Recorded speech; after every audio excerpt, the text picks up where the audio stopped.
নমস্কার বন্ধুরা, এআই কিংডমের পক্ষ থেকে আপনাদের সবাইকে স্বাগতম জানিয়ে আজকে আমি আমার প্রতিবেদন শুরু করছি। তো বন্ধুরা, আপনারা সবাই জানেন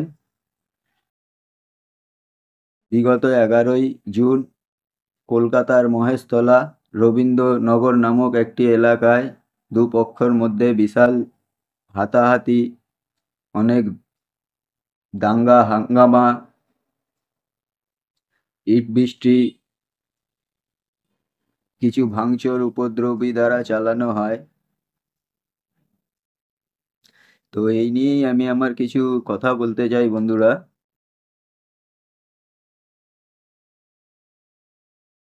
তো প্রথম কথা হলো, আমি একটা জিনিস দেখেছি, ফলো করেছি,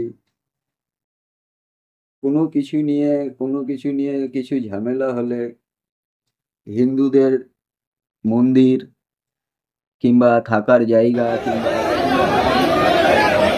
মানুষজন এরা টার্গেট হয়ে যায়। অ্যাকচুয়ালি কেন বলুন তো এরকম হবে?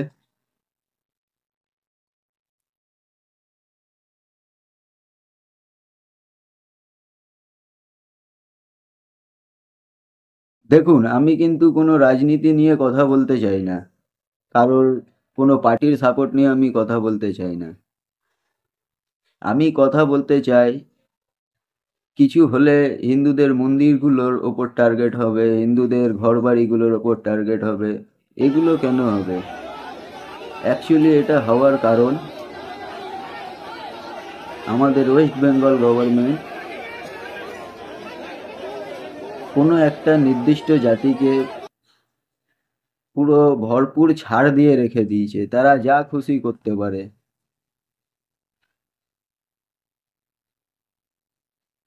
এগুলো কেন হবে বন্ধুরা? এই কিছুদিন আগে আমরা মুর্শিদাবাদে দেখলাম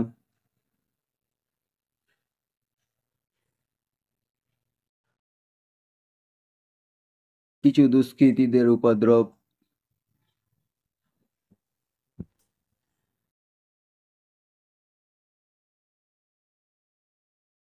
এইরকম ভাবে চলতে থাকলে আর কতদিন?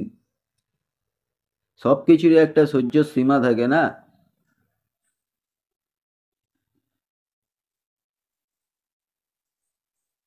তোমাদের কোনো গভর্নমেন্টের ওপর কোনো কিছু নিয়ে রাগ থাকলে গভর্নমেন্টকে জানাও। কোনো একটা ধর্মর ওপরে আঘাত কেন হবে? এইরকম ভাবে কতদিন চলতে থাকবে?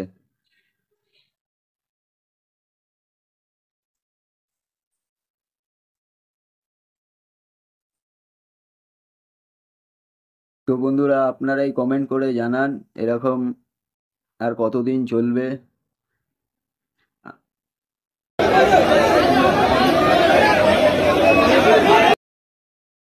ধন্যবাদ বন্ধুরা।